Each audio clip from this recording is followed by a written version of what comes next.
features. In Hindu philosophy, they're called the three gunas, or strands, because like the strands of a rope that are interwoven, it's part and parcel of each one is part and parcel of the other, and that's where, in fact, the human problem, as you'll see, arises.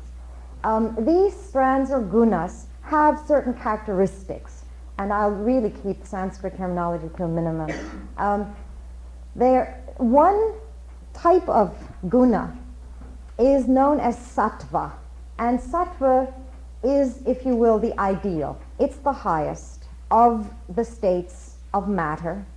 It's characterized by many, many things, but to reduce these to three: clarity, balance, stillness, translucency. All of those would be characterized of, even in the material world, and hence in ourselves, who are part of the material world as well, sattva would be characterizable by those characteristics.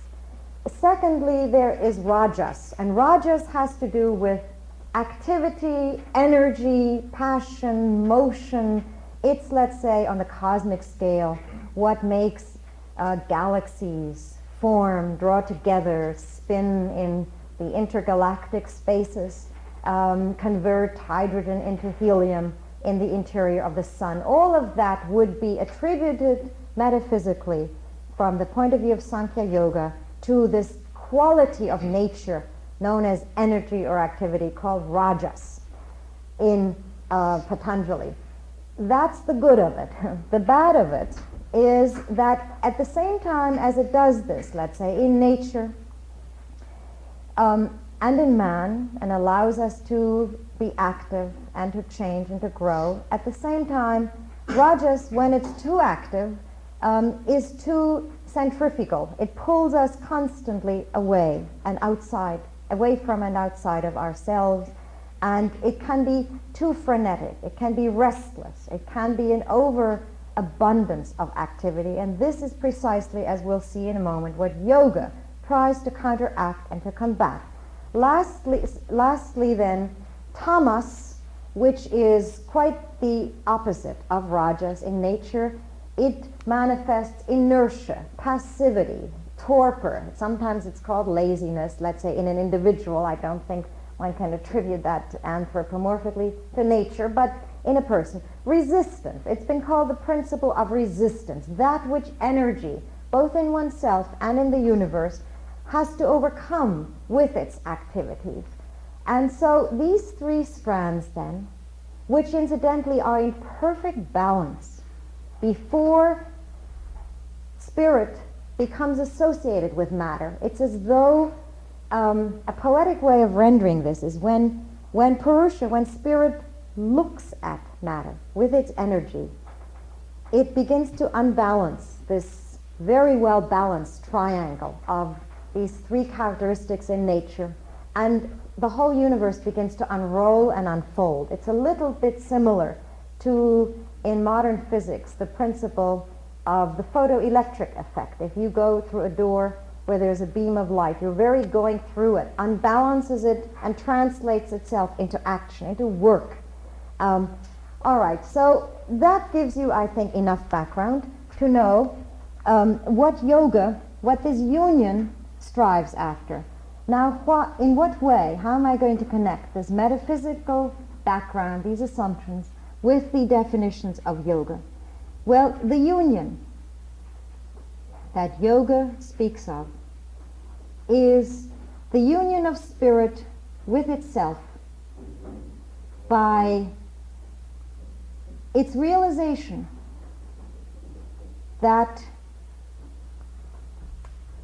the reflected light of spirit that is in all of matter, and which we almost exclusively come upon indirectly as a reflected light, that light that lends matter its life, its light, its luminescence, or whatever, that reflected light is indeed not the source. That is one of the major themes of Patanjali.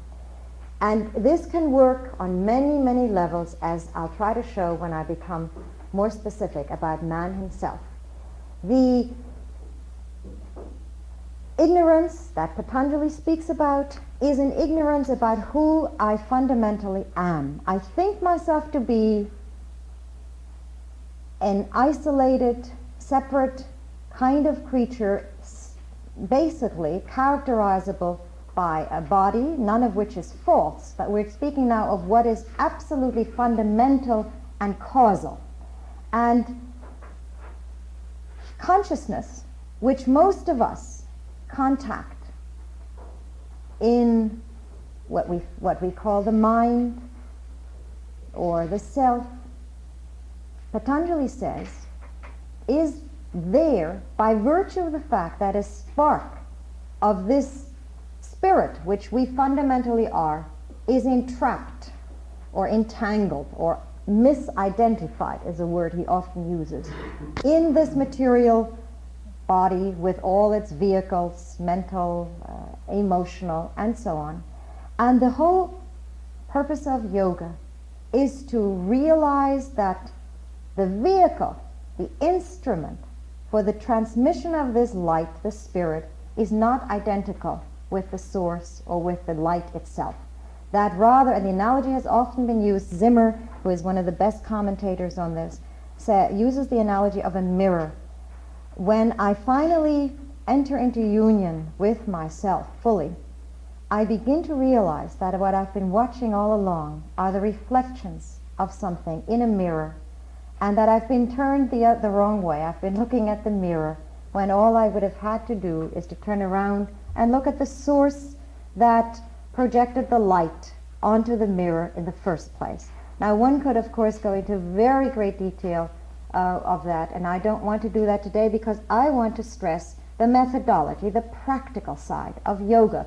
But just before I leave the idea of Purusha and Prakriti, I just want to say that for man obviously is a compound of these two, and his highest good, his ultimate happiness, and his genuine insight into himself and his being is to effect this dissociation where he no longer confuses the instrument with what comes through the instrument itself.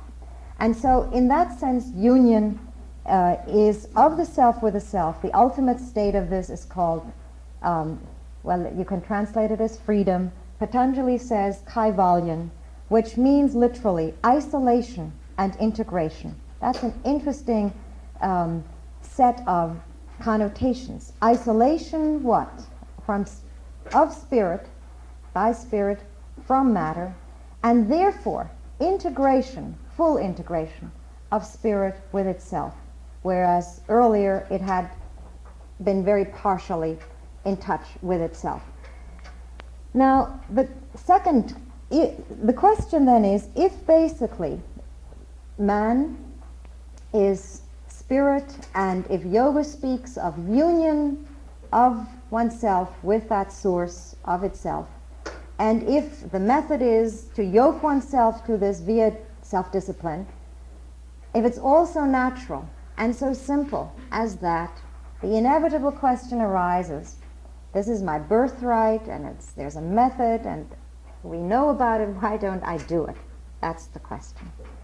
And I think on this, Patanjali is at his best. He's very, very specific, as though advising somebody who seeks to trod a certain path on the part of someone who has trodden that path and knows every corner of it. Basically, he says, if I were first to ask him, if it's so simple and if it's every human being's birthright, why don't we do it, or how do we do it? He would say, there are two ways, and he says this in the